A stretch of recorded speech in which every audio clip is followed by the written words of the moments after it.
speak now to Giray Sadik in Ankara. He's the Director of European Studies Research Center at Ankara Yildirim Beyazit University. Good to have you. What is your take on all of this? There is real progress happening, even some historic progress at this NATO summit. Indeed, it's historic for NATO with the new strategic concept.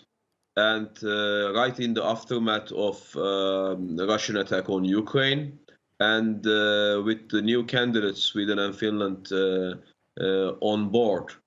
But in light of all these considerations, it's also historic for Turkey and therefore for Turkish-US relations. Right. And for this reason, the bilateral summit between two presidents, President Erdogan and President Biden, is very timely and important. So you could see, I think it could be a stretch at this point for the U.S. to lift its ban on the F-35 fighter jet to Turkey.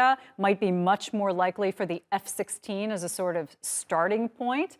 But what if that happens? And I want to hear your take on the likelihood there, but what does the U.S. get out of it? Would the U.S. consider it a thank you to Turkey for not blocking Sweden and Finland's accession to NATO? I think it's clearly more than that, and we need to view that picture holistically from a U.S. perspective as well. Number one, strategically speaking, Turkey has been a staunch NATO ally, which its importance have been increasing even more after Russian attack on Ukraine. Number two, F-16 sales have been on the table even before Sweden and Finland submitted their applications. And we are well aware of the fact that US Department of State asked for Congress for the permission. So that means US administration must have thought something that is in line with US interests, so that submitted that motion for the consideration of US Congress. And at the end of the day, this is a significant arms purchase from Turkey, a NATO ally, from the US, another NATO ally. So there is an economic dimension to that as well. So strategically and economically and militarily, there are important stakes for the US in that regard. It will be an oversimplification just to lower that issue to Turkey's position vis-a-vis Sweden and Finland. Yeah, of course, this is a very complex relationship.